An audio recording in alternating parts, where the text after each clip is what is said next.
Welcome to Ellery Queen's Mystery Magazine's podcast series.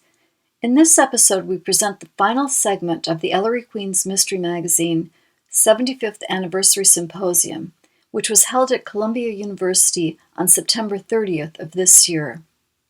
In this segment, we feature a reading and talk by Joyce Carol Oates, a long-standing contributor to this magazine. All right. Throughout the evening, I've made references to my time at Syracuse and the work in the pulp collections there and the various people that I've met. One of the people that I met and got to work with quite closely was Joyce Carol Oates, who's an alumna of Syracuse and whose papers were there. So this event, in many ways, is a sort of homecoming for me, and we're very fortunate to have her here this afternoon to read from some of her stories.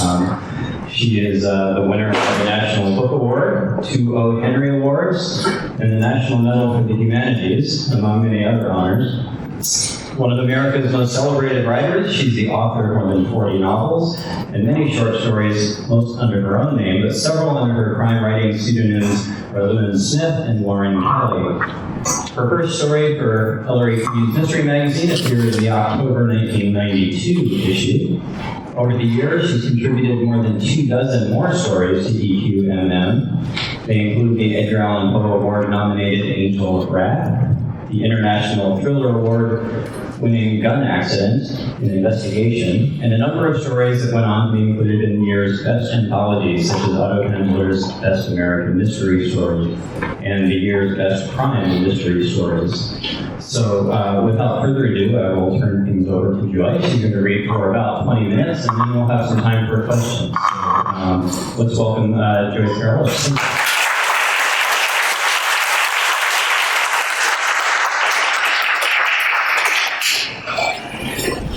Thank you very much. Is this working? Yes. Well, I'm delighted to be here. I have such a special feeling for Ellery Queen and for Ellery Queen Mystery Magazine. We're beginning with Ellery Queen as the author, the authors of these remarkable novels. I first discovered them when I was probably 11 or 12 or 13 years old in upstate New York, and I can sort of just imagine and envision the library, the Lockwood Library, and the mystery shelves, and how exciting it was to see Ellery Queen on the spine. And I think I just read every novel. I think I had a sort of voracious appetite for reading, and once I discovered an author that whom I liked, I would just sort of read everything.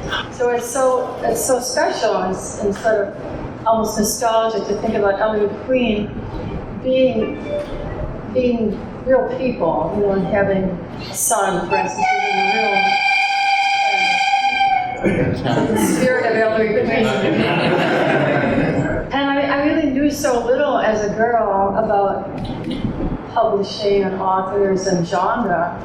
And now I can see that Ellery Queen represents a certain kind of genre, mystery, detective, very intellectual, I guess, and cerebral, and calculating, and sort of like a puzzle. It's not the kind of writing that I actually do, but it was very thrilling to me. I think we're all problem-solving animals in our species, and we love to solve puzzles and problems, whether crossword puzzles or mathematical puzzles, or puzzles of how to construct a story. Many of us have stories, and we have fragments of dreams and narratives that are sort of broken up. So the challenge for the writer is to present the material in structure. Like what is the title? What is the first sentence, first paragraph?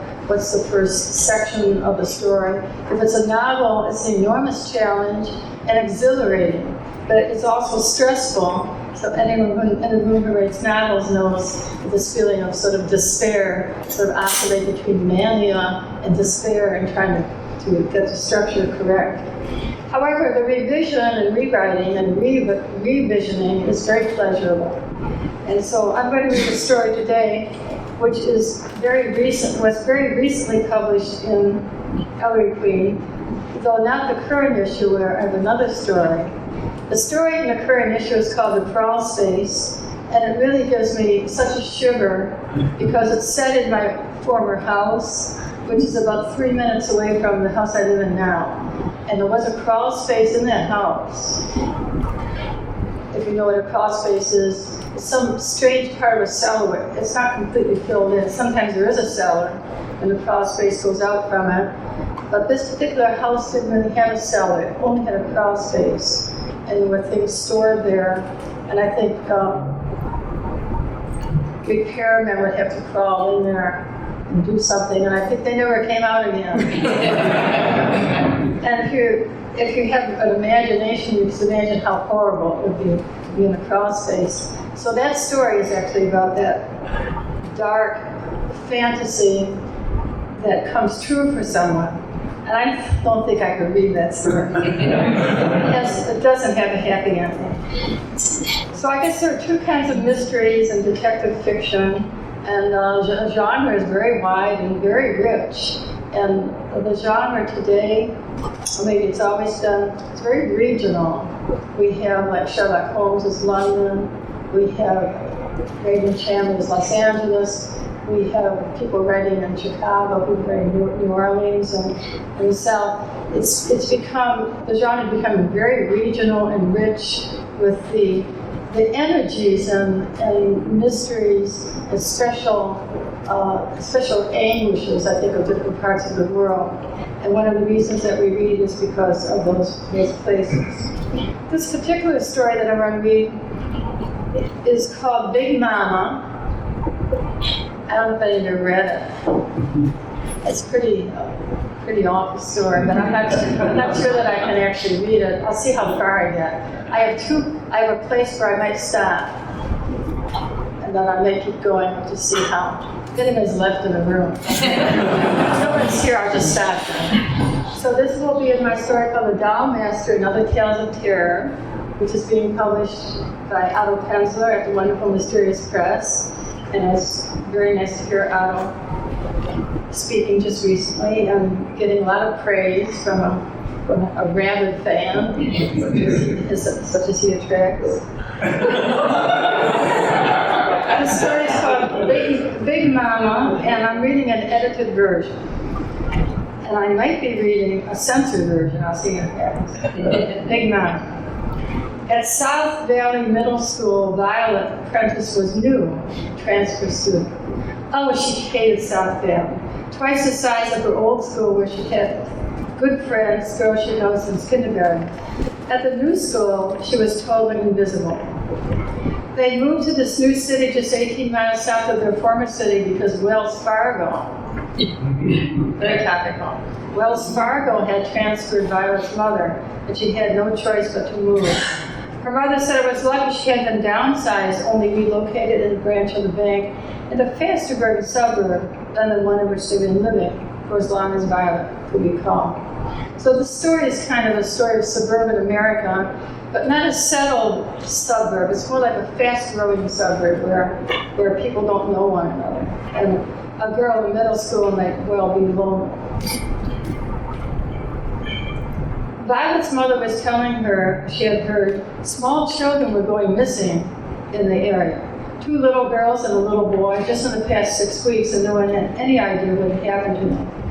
Local and state police were, quote, investigating all leads, but had not yet made any arrests. Weirdly, there were also missing pets, cats, dogs, and rabbits. In fact, the pets had begun to disappear at least a year ago, and there were many more of these missing than children. As soon as Violet and her mother moved into their new apartment, they'd started seeing these sad posters in stores. Pictures of lost children, lost cats, lost dogs, and lost rabbits with headlines, missing, or have you seen me? Older people like Violet's mother said how strange it was there didn't seem to be kidnappings in the United States any longer, only just abductions. Violet asked, what's the difference between a kidnapping and an abduction? And her mother said, if a child is kidnapped, the kidnappers contact the parents and ask for a ransom. And the child might be returned. That was how it used to be in the old days.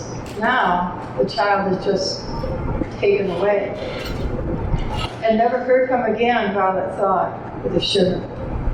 The South Valley Middle School and missing children was spoken of with the same sort of excited shivers. No one actually knew any of the missing children or their families, so it was possible for the Cruder boys to make jokes about the abductions. At a school assembly, the principal, a stout, fussy woman named Mrs. Flanagan, addressed them in a grave voice, warning them to not ever be cajoled into getting into a vehicle with a stranger, and not to walk home from school alone if they could avoid it. If you miss your school bus, report to the office immediately. Do not walk alone on the busy truck roads at any time. Do not walk anywhere after dark alone, or even with a friend.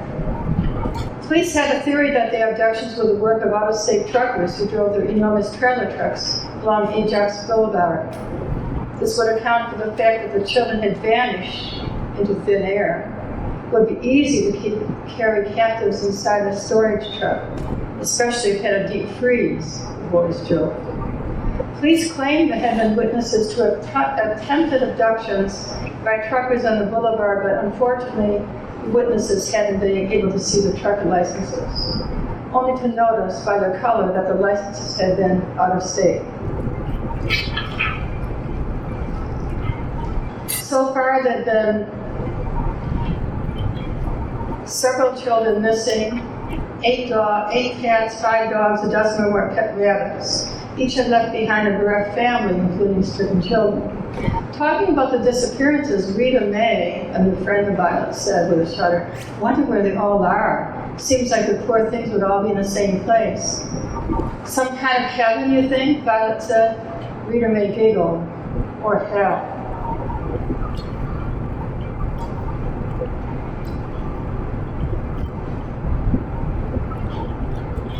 Unlike the boring residential neighborhood in which Violet lived in her new home, the Clovises lived in what Mr. Clovis called a rural retreat. This is a family. Violet has been befriended by a girl in her class, whose name is Rita May Clovis. Their house was a sprawling old farmhouse at the edge of town in an open field that had once been a pasture. Behind the farmhouse were decaying outbuildings, remains of a decaying apple orchard, and at the rear of the property, a straggling forest of deciduous trees. The neighboring house wasn't even visible. "Lots of privacy for my brood," Mr. Clovis said with a wink. Rita May told Violet that she thought her father had inherited the property somehow, and that it had once been much larger, acres and acres. Now there's just 2 acres. Rita May did not seem to recall if her mother had ever lived in the house or if she disappeared before Mr. Clovis moved in.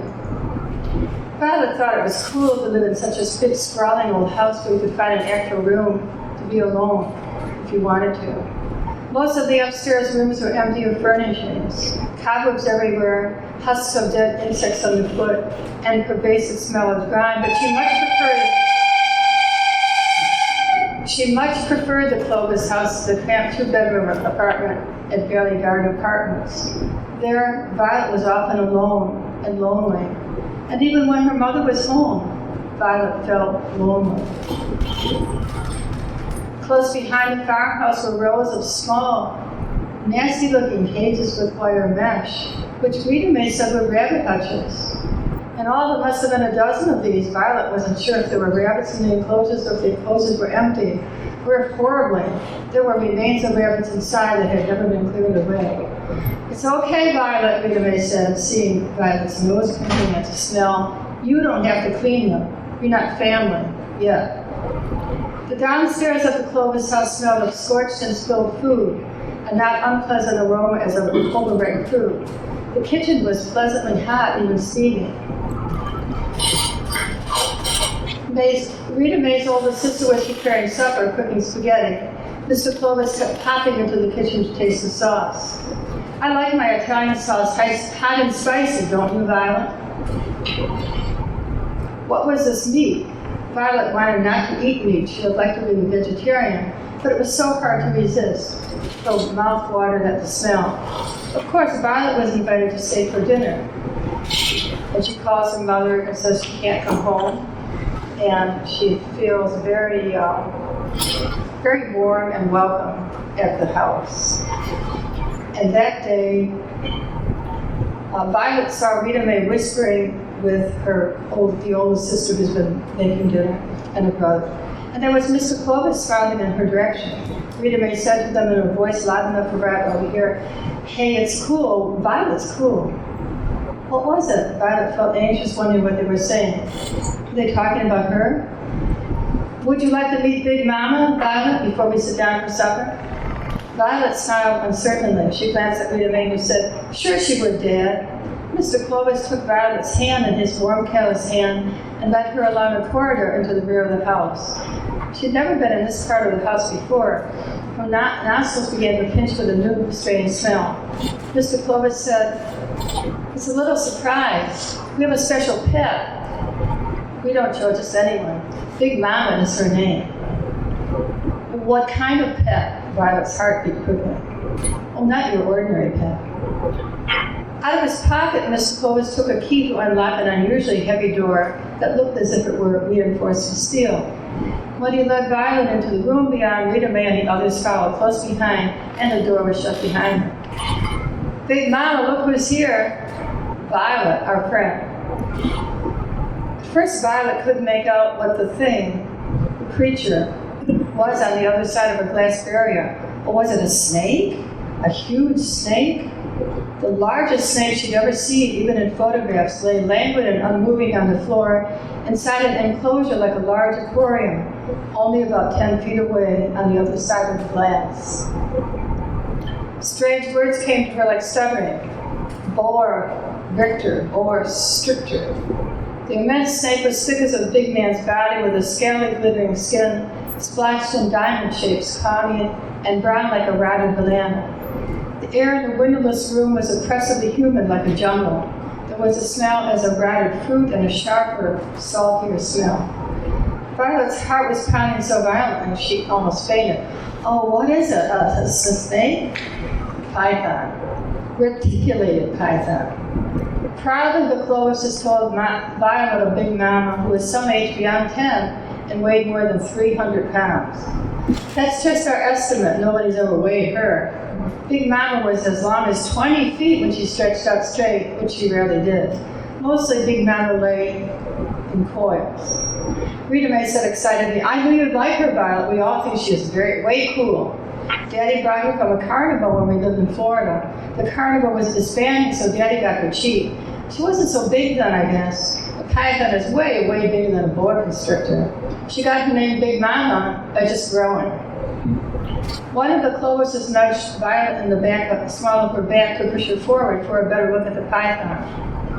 Languidly, the snake's eyes opened as if Violet, stepping forward, had stepped into the snake's vision. The head was so large. Violet stared at the hideous, huge snake that was staring back calmly at her. It was unnerving. That snake had such large eyes, intelligent and alert eyes they seemed, the size of oranges, tawny in color, with dark slits for pupils. And did the snake have eyelashes? Violet trembled to see. She did. Then Violet saw the snake's cylindrical body was distended about 5 feet from the head. Something fairly large had been swallowed whole.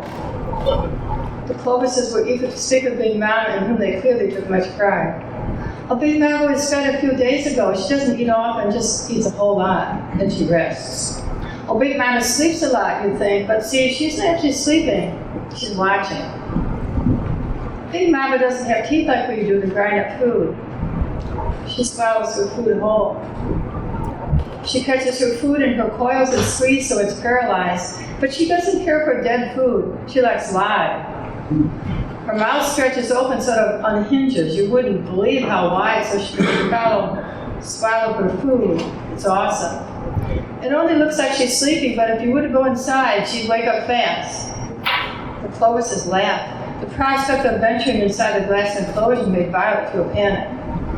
There was a buzzing in Violet's head. She had difficulty hearing the Clovises. She saw Mr. Clovis glancing at her with his warm brown eyes and friendly smile, and Rita Mae to see how she was taking Big Mama. Was it a test to see if Violet was one of them or a coward? Violet asked him, "What do you feed her?" "Rabbits, lots of rabbits. Sometimes mice, lots and lots of mousies. Lots of rabbits." Violet said, that doesn't look like the size of a rabbit. Well, it could be a jackrabbit. They're real big. Clovis just laughed excited. Violet saw Emil, the brother, clenching and unclenching his fists. His face shone with pride. Now Violet noticed that there were cages along the wall of the room the size of the outdoor rabbit hutches.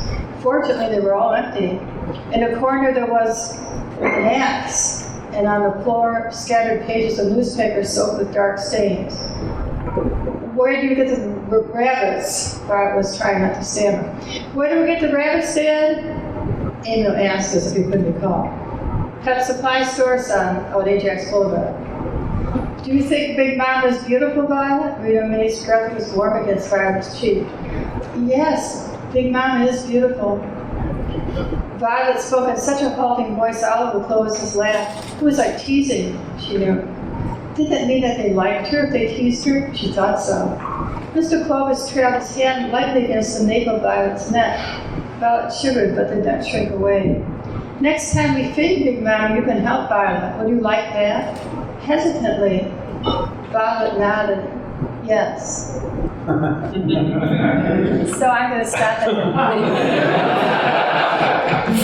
So I'm happy to answer any questions that people might have, except how the story ends.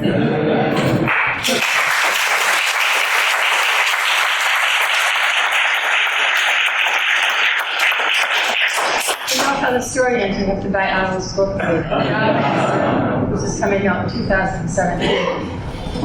Any questions about herpetology or parodying those? Any questions of any kind, except politics.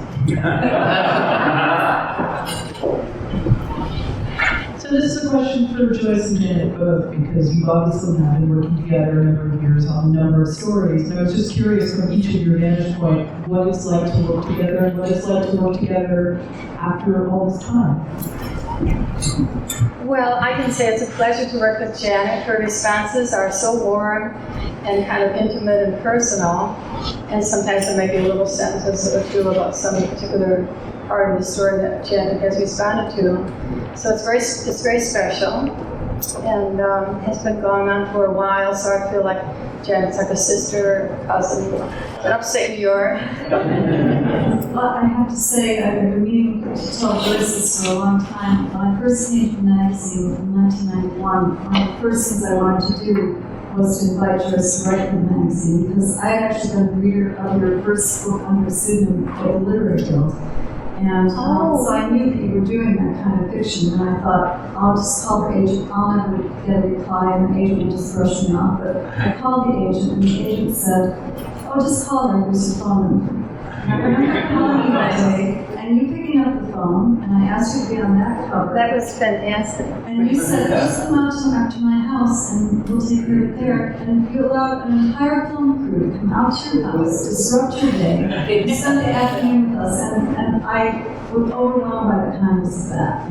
It was very pleasurable. It's very, very special to be on the cover. And it was my first publication in Ellery Queen. It was a short novella. A short novella. And I don't think I've ever published a pseudonym. It's always been my own. Well, I've been for the magazine in the past. Yeah. But I think the kind of writing that I do is not puzzle mysteries, and often don't have happy endings. As I understand the genre, I mean, I'm obviously in the presence of people who really know a lot about the genre. The genre does work for a resolution in the last chapter or last pages, I believe, in, so that the mysteries are cleared up. Is that the case with Ellery Queen novels? They're solved. Well, it's more of a postmodernist thing, or ironic, or bitterly dark, or whatever, or realistic, or whatever. Mysteries are often not solved. You know, this girl may just disappear, and nobody's going to ever know where she went, including her mother. And that mystery will never be solved. And maybe all the missing children and missing pets, they'll never be solved. And that's the way life is often. So I think we come to art, to certain kinds of genre work, because it does provide the endings that may not be happy endings, but they're resolutions, and they make us think that the world is coherent and somehow reasonable and plausible and livable, as the world sometimes does not seem.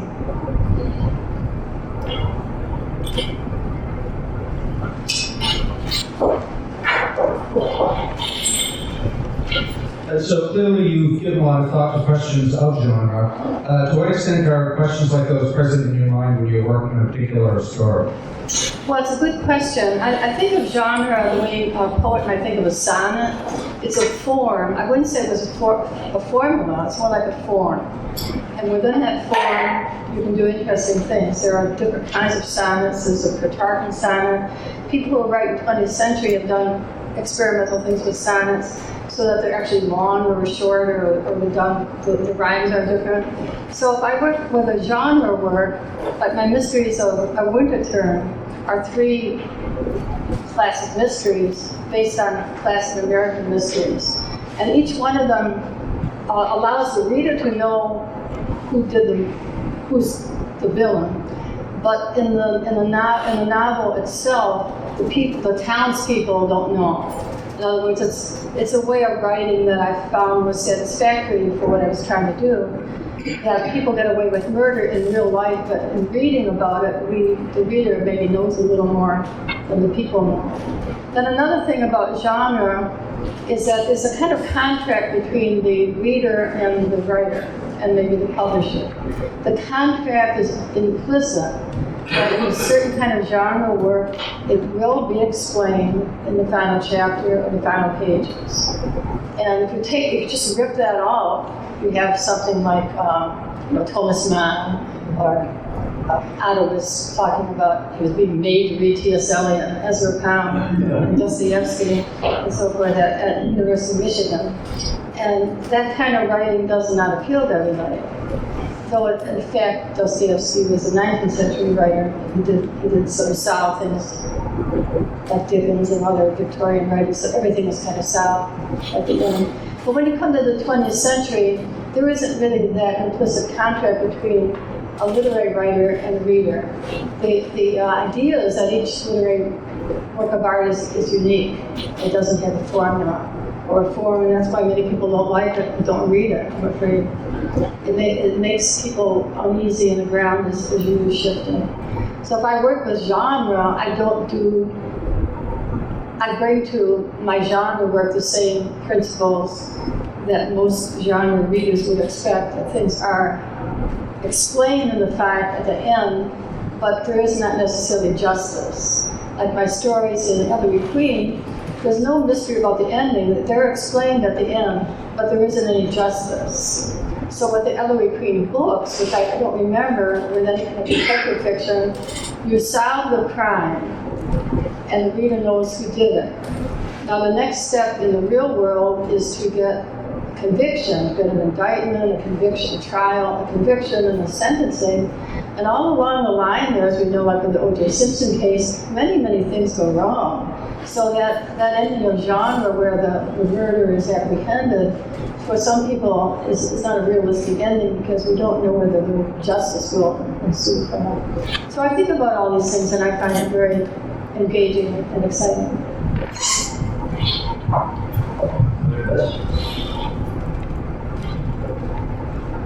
right, I guess we're keeping the schedule then. So thank you, Joyce. That was.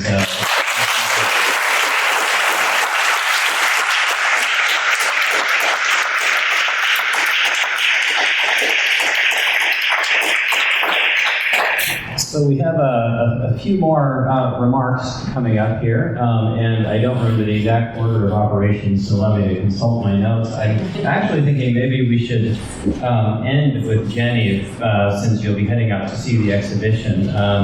So I think that would mean that Peter Cantor is up, the publisher of EQMM and the president and publisher of Penny Publications, the parent company, along with its sister short story magazines, Alfred Hitchcock's Mystery Magazine, Asimov's Science Fiction, and Analog Science Fiction. In fact, Peter, there you are. Okay. Thank you very much. I can read that. Oh, yeah, I'm here. So it's a real pleasure to be here, and thank you for having me. Film Magazines is really honored to publish Ellery Queen Mystery Magazine, and we're proud to take part in such a long tradition. We're especially pleased to be associated with our talented authors and artists, and our engaged readers and friends.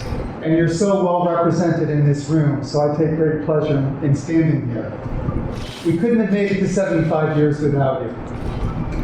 And I hope when we go up to the reception, there might be some wine or water, and we can toast our good fortune in having Janet Hutchings as our editor, and we can toast our next 75 years. So thank you very much.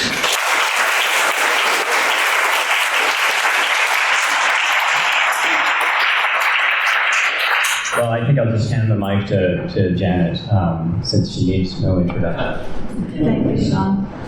So much of what I had intended to say today has already been said by other people, so it's probably going to be a little bit repetitive. I'll try to cut some of it, and Daphne will probably object to it. We've heard a lot today about Ellery Mystery Magazine's history and its influence. Before we close, I'd like to say just a few words about why I think the magazine remains relevant to the needs and the interests of today's readers. Often people who don't know the magazine ask me to describe it in a few words, and that's always very difficult, because looked at in one way, EQMM is just a very small outpost in the vast publishing universe. We publish almost exclusively short stories, and those short stories belong, at least nominally, only to the mystery category. But EQMM, as we've heard today, is so much more than that. And one thing that people don't realize, I think, is when Fred Dene started the magazine, and he had a new concept, as we've heard today, he was going to bring together between the covers of a single magazine, for the first time, stories of widely different types, everything from what he called realistic hard stories of the hard-boiled school, to stories in the tradition of Britain's golden age of the mystery, to stories that absolutely nobody had ever considered mystery or crime stories before, and sometimes often they were by mainstream or literary writers. This was a big risk. I think people, from a commercial, looking at it from a commercial perspective, this was a big risk. It was an experiment as well. He didn't know if it was going to succeed. And I think that it wouldn't have succeeded if there hadn't been enough people out there in the reading public who didn't have very fixed tastes and interests, that were open to many different styles of fiction. Danny famously said that the only criterion for inclusion in his new magazine would be quality. Now, obviously, there's a bit of hyperbole in that, because we know that he had some idea of what was going to fall within the magazine's parameters. What he had in mind, I think, was that almost all fiction in some way touches on the darker motives of human behavior. And it's in those darker motives that we find the roots of crime. And so the mystery is just naturally the widest of all the genres of fiction. I think he saw that and he wanted the magazine to reflect it. Well, he was very successful in his experiment, probably more so, I think, than even he would have expected. The first issue sold over 90,000 copies. And I really wonder if someone tried to start a fiction magazine like EQMM with the same broad perspective today, whether it would be as easily launched or as successful. I think the publishing environment now is very different. It's not really conducive to a broad approach. If you go up on Amazon, for instance, I'll try to cut this shorter, but if you go up and buy a book on Amazon, for example, you'll be prompted under that banner, people who bought this book also brought these other titles, to try selections very similar to your own taste, to what people like you are buying. They're selecting for the common denominator. They're not selecting for the more unusual choices that people might have made. And I think that's fine. We all benefit from that sometimes. But there need to be places where people can find things that are off their beaten path. And EQMM in its early years especially was that kind of place. It was a vehicle where people could expand their reading horizons just because of the vast differences in the kind of material that it published. The situation is very different today, though. EQMM was available then on virtually every newsstand in the United States, and it was available in many other places of the world as well. I had an author who used to find it as a child in Baghdad. So it was everywhere. The newsstand now, the U.S. newsstand now, it has over 7,000 titles competing for space. It's a very crowded newsstand. The virtual newsstand is crowded as well. And I think that if somebody tried to start a new magazine of this sort now, they'd have a much harder time than we did back 75 years ago. But we shouldn't confuse the fact that it would be harder to market such a magazine now and carve out a readership with there not being a need for a publication such as ours anymore. I think that there's still a great need for this type of publication. For one thing, some of the battles that Fred Dene was fighting in the 1940s, particularly against the narrow classification of fiction and against the dismissal of the mystery, haven't entirely been won. I mean, obviously the situation has changed a lot, and we have a lot more openness towards crossing of genres, and the mystery is considered much more respectful today. But when I travel to conventions and to conferences, I still come across people who tell me they wouldn't ever venture into the territory of a hard-boiled mystery. And I come across others who just wouldn't be caught dead with what's called a cozy mystery. I mean, those attitudes do still exist. And it's a shame that they do, because so much has changed in terms of the content of fiction within the genre these days. It used to be thought that the cozy mystery was so artificial that readers who didn't like realistic fiction just really wouldn't be interested in it. But over the years, the cozy itself has become more realistic. There's been a combining of traditional classical plots with more realistic depictions of society. Think of the traditional mysteries of P.D. James, for example. So I think that one of the main things that distinguishes those two subgenres now is mainly that they depict different segments of society. Where with the cozy mystery depicting a segment of society in which violence is an anomaly, and the hard-boiled mystery depicting a segment of society in which crime is a fact of everyday life. And I think most readers want to read about all aspects of our world. They don't want to read about one part or the other. And our magazine survives because there are readers who want to have a very wide view of what they want to read. I also think that it's through fiction that fiction is one of the best tools we have from which to see the world from different perspectives. And that the wider our reading of fiction is, the more likely we are to have empathy for people who aren't like ourselves. And I would say that unconsciously that influences me as editor of EQMM. But it's one of those things that is sort of way in the background, because actually, at the bottom, we're a commercial enterprise. And if we're going to survive, the only way we can survive is by entertaining readers. And the only thing about that is that we seek to entertain readers by giving them a wide variety of perspectives, a wide variety of styles and types of mystery.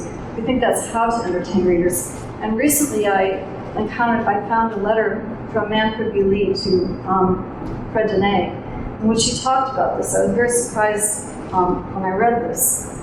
It was a letter written back in the 1940s. And in it, Manny explains why he thinks Fred's formula, his concept of the magazine, is the right one. He says, "There's nothing so deadly in a magazine as sameness. That's why I can't read most slick magazines. The identical slant is just too monotonous. I think most people of intelligence feel the same way. And I think most people who read EQMM regularly are people of intelligence." Manny goes on to say that he thinks Fred has found a good concept. By combining stories of widely different types, he's going to hold the readership. EQMM was the first magazine in our field to do that. We've been followed by others, similar magazines, and actually we have a sister magazine, as you've heard here today, and you all know anyway, Alfred Hitchcock's Mystery Magazine, that has also survived and thrived for 60 years now. It's their 60th anniversary this year. So congratulations.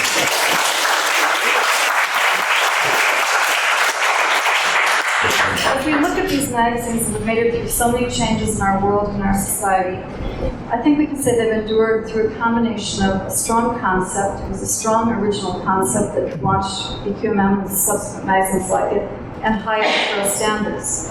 But a magazine actually needs more than that if it's going to succeed.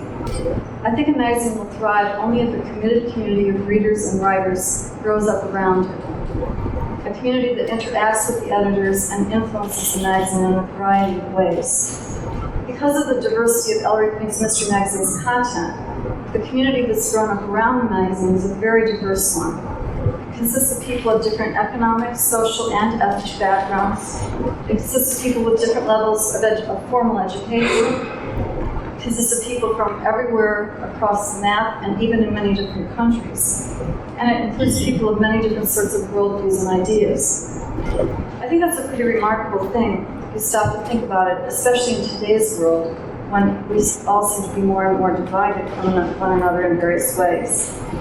And I think it's something that's worth celebrating, that we can all come together in this community just for our love of a good mystery story. And I hope we can carry that forward far into the future. Lots of thanks to everybody tonight. First of all, thank all of you for being here with us to celebrate this anniversary.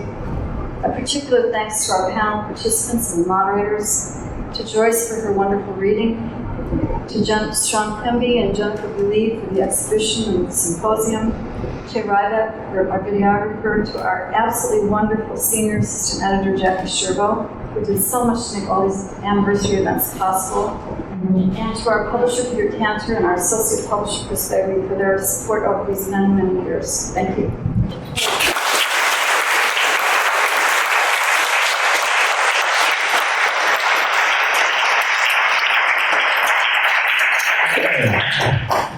Thank you, Janet. So now we actually will have time, and there will be wine and water and more. So, but first, I'd like to introduce you to Jenny Lee, who curated the exhibition that you'll see. She wears many hats in the Butler Library. She's the curator for performing arts, also our exhibitions coordinator. So we also have an exhibition celebrating the centennial of the Pulitzer Prize on display in our main gallery.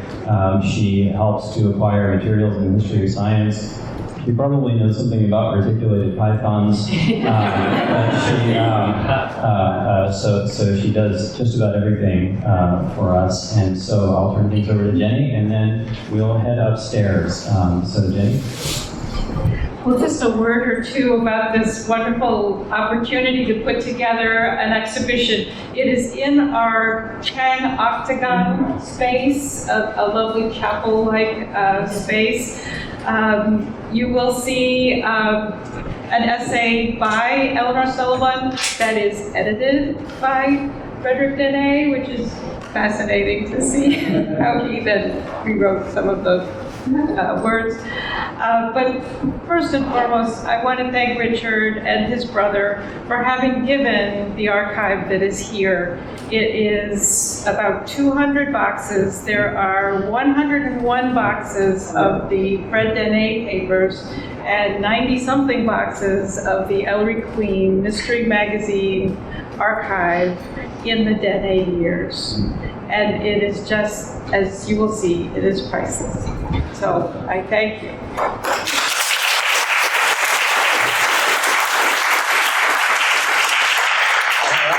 All right. Thank you all again, and thanks to our panelists. It was a wonderful afternoon. Let's have some wine.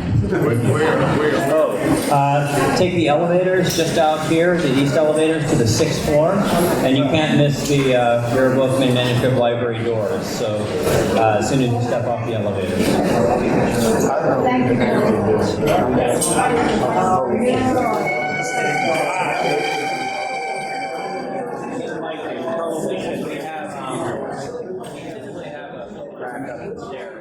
This podcast was recorded and edited by Ché Ryback, and it is presented with the permission of the participants.